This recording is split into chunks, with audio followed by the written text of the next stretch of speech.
In one of the most serious attacks on the military junta in Mali on the 25th, on April 25th, Tuareg rebels of the FLA and Islamists of the JNIM launched a surprise offensive against government troops in Mali. They captured several cities in the process and drastically increased the pressure on the military regime allied with Russia. In this video, we want to take a look at what happened and what the possible prospects are. Holy moly! Now save the most at Holy with my code. Let's first take a look at the participants or the important players. Mali itself acknowledged 2 weeks ago that Morocco has annexed Western Sahara. This has led to tensions with the northern neighboring country Algeria and has intensified them, which makes cooperation in fighting Islamists more difficult. And at the same time, the closeness of the FLA with Algeria has become an increasing problem here. The FLA itself, the Front de Libération de la Zava, a dissident group, Tuareg rebels who are seeking independence for the north of Mali, roughly this area here. They are mainly present in the north and were one of the participants in the offensive. The other faction was JNIM, Jamaat Nusrat al-Islam wa al-Muslimin, which in plain English means the group for the support of Islam and Muslims. That is effectively Al-Qaeda in the Sahel. They are on the rise and becoming increasingly stronger. Last year, they blockaded the capital Bamako in the south, and with that, they are now present throughout the entire country, beyond just the north. In addition, the Malian armed forces still play a role, of course. These are the armed forces of Mali. In the north, they only control the larger cities of the country. We can see it here on the map from September 25 that they controlled a few cities there, but only those. And the Africa Corps is also involved. These are Russian expeditionary forces. Some of them are former Wagner troops who are involved in this. On April 25th, an offensive began in the morning, and we have footage of this. For example, this one, where we can see troops from the FLA and the JNIM. They have started attacks in different parts of the country. In the process, most of the city of Kidal was captured. The capital, which belongs to Azawad, that is, of the Tuareg state that the FLA is striving for. We can also see in a video here, they are driving around there, and there we can clearly see the fighters on their SUVs and pickups. And here we can see it. The sign, Kidal, is clearly visible here, so this is where the troops are moving in the north. The Malian armed forces and the Africa Corps were pushed back and had to retreat to the south. The city was probably lost in the process. Directly south of Kidal, there is a military base where the troops initially retreated. Looking at the map, this is Mali and Kidal is up here in the north. And the military base is right here in the south. We can see it has helicopter landing pads. In the footage, a helicopter can be seen. This is the military base, and this is the city itself. That means the soldiers were pushed south and driven out of the city. In another video, it is shown that the offensive also moved toward Gao, where the Buram base was captured, an important military base for controlling the RN-18 Gao-Kidal road. We can see it here on the map. Here we have Gao, and this is the road that leads north to Kidal, which serves as the main logistics route to the north, and of course, connects the cities in the north with the south. We can see that the attack took place there. The Air Force base southeast of Gao is possibly still held by government forces. The offensive itself is clearly aimed at the supply routes to the north, in order to cut off Malian forces in the north. The existing bases further north, beyond Kidal, have probably not yet been attacked, which also shows us the tactics and approach of the rebels in this situation. In addition, there was an attack on Sevare. There are also videos about this, and this city is crucial for controlling the north. We have it here on the map. That means, basically, this is a road at one of the most important transportation hubs. We see that two roads intersect there, and basically, this is at the junction at the neck of Mali, which separates the north from the south. There was also an attack there, which clearly shows us again how the rebels operate. In addition, there is also an Air Force base near Savar, which is important for defense. Here we see footage that is supposed to be current, showing a Russian Mi-7, which is also carrying out rocket attacks here and is involved in the fighting to push back the rebels. The connection to the north is clearly meant to be cut off, and the Malian armed forces should also lose access to air support. And during the attacks, General Sadio Kamara was also killed, along with members of his family near Bamako, and he was the defense minister who was killed in this incident. The house of the dictator Assimi Goïta was also attacked. He apparently survived, at least that's what the reports here say. And now we come to today's sponsor. Especially with topics like these, it's extremely difficult to find reliable sources, especially if we don't want to rely on Western media, which report on these events from a great distance. And that's when it becomes difficult to find sources you can trust. I use Ground News for this, and there we can, for example, see that it provides me with an AI summary here. The whole thing is a news aggregator, but it doesn't just collect the news and provide short summaries. It also clearly shows us how to classify the respective media outlets. So here we can see that it's politically in the center, has a high level of factual accuracy, and as for El Confidential, whether it's trustworthy or not, I honestly have no idea. I would have to invest a lot of time to find that out. And it's clear that Le Parisien can be trusted, but Africa News, how should I know if that's good? And that's where Ground News helps me. So it helps me see that directly. At the same time, you can see who is reporting on it, and for example, who owns it. Of course, state media will report on events very differently than those owned by private individuals. We can also see how high the factual accuracy is when an event is reported. That also gives us an indication of how likely it is that an event actually took place. We can also see how far to the right or left the reporting is. And we can see that from various points. Here, for example, we can see that in total, 294 reported on it. And the distribution on both sides is roughly similar, even though more left-leaning media reported on it. It's common to see the right and left use noticeably different framing when reporting on it. In this case, it didn't stand out to me as much as usual. But what's also good, for example, is the blind spot.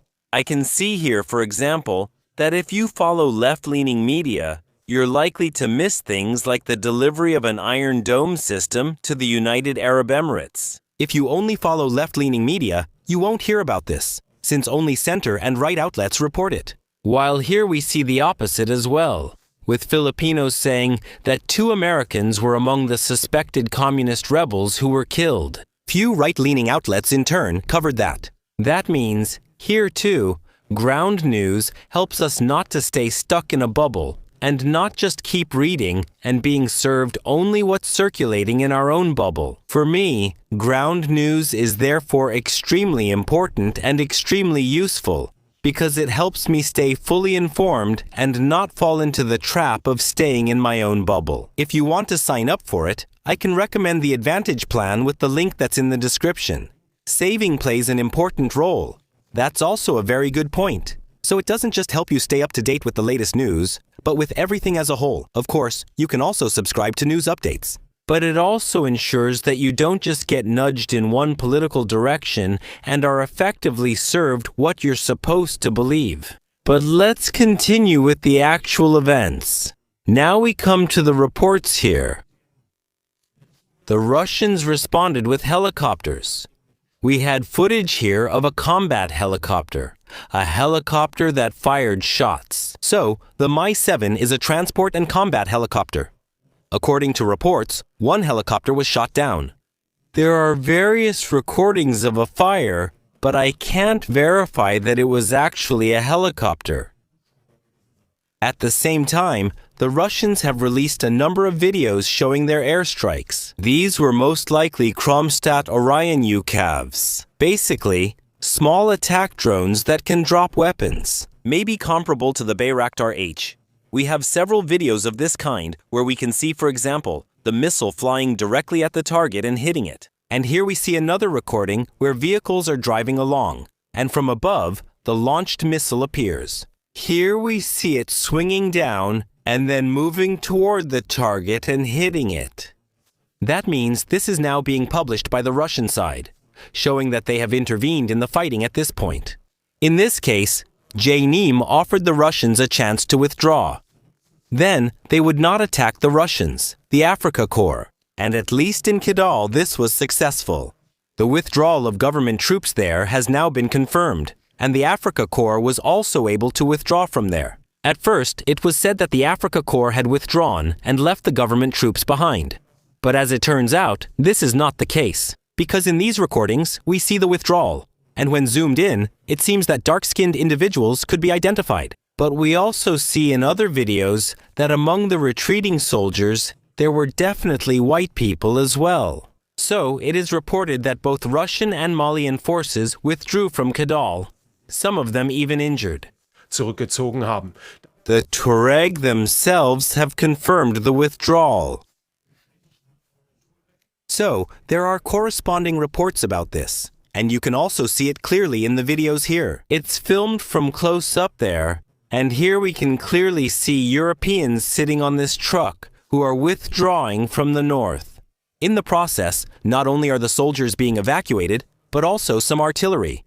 In some of the footage, you can see vehicles towing artillery behind them. Let's take a look at what we can see here. Yes, here you can see. No, that wasn't it. You can see it here. 2,000 is probably not correct. The estimate is that there are only 2,000 Africa Corps men in Mali in total, and it's unlikely that all of them were in Kidal. But here we can see a major retreat taking place, which also shows that there were indeed substantial forces there. Yet they are still retreating. And here we can see not just truck after truck. That's a long convoy of vehicles, but here we can recognize it. A howitzer is also being evacuated here. That means the Russian soldiers and the government troops there also had artillery and still continued to retreat. Meanwhile, the fighting continues in the south as well. There are still reports of fighting near Bamako, the capital itself, which was also attacked. That also happened in the south, which shows that the attacks were coordinated throughout the entire country. Fighting is still ongoing around Bamako. However, the capital itself is apparently under the control of government troops. If we look at the conclusion, the operation, the offensive, was obviously very well planned. It is a targeted attempt to isolate the north. We can see that from the points of attack at Gao and at Sevare.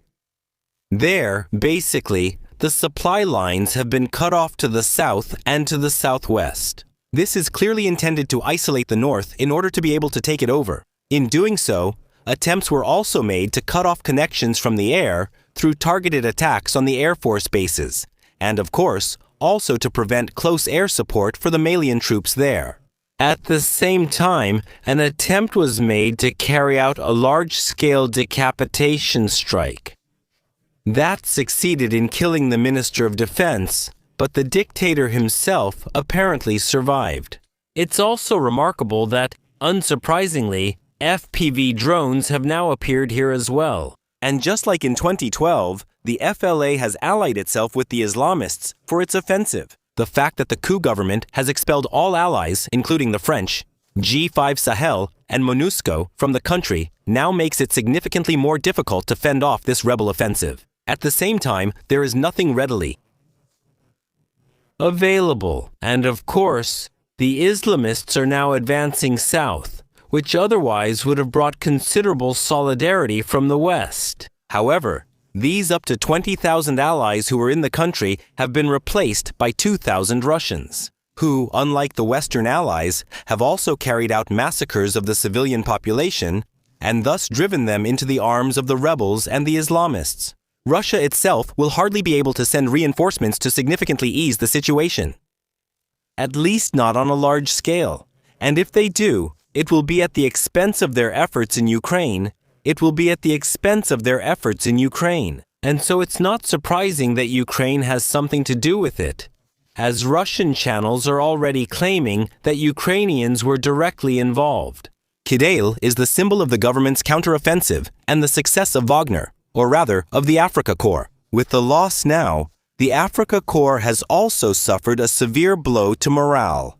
A return to the north will be at least difficult, and especially the withdrawal from Kidal means, of course, that they believe they can no longer hold their ground in the north. The fact that they have withdrawn does not mean that there is no longer a chance to return to the north. But it does show that the junta and the Russians have little hope of relieving or permanently supplying the troops stationed there. So they don't believe that they will be able to permanently maintain the appropriate troops there. And accordingly, they have withdrawn. Even though, as we can see in videos, there were significant forces on the ground. And it was by no means just a small group, but rather combat-ready troops with a lot of equipment were present there. And as far as the equipment is concerned, this offensive was of course also successful. The rebels are releasing videos, in this case it was Jenim, claiming that they had captured significant ammunition depots from the Russians and the government troops in order to equip themselves. That means we can now see that this whole thing will probably go on for quite a while. At this point in time, Bamako itself is probably not in danger yet. But how long it will take until the Malian government troops can return to the north is unclear at this moment. If we look at this 6-month-old map, we can see that the government troops have now been pushed much further south, and the connections between the 3 allied military dictatorships have largely been cut off. That means support from others will also become increasingly difficult. So how much Mali can recover from this, especially if it relies solely on the Russians, is still uncertain at this point.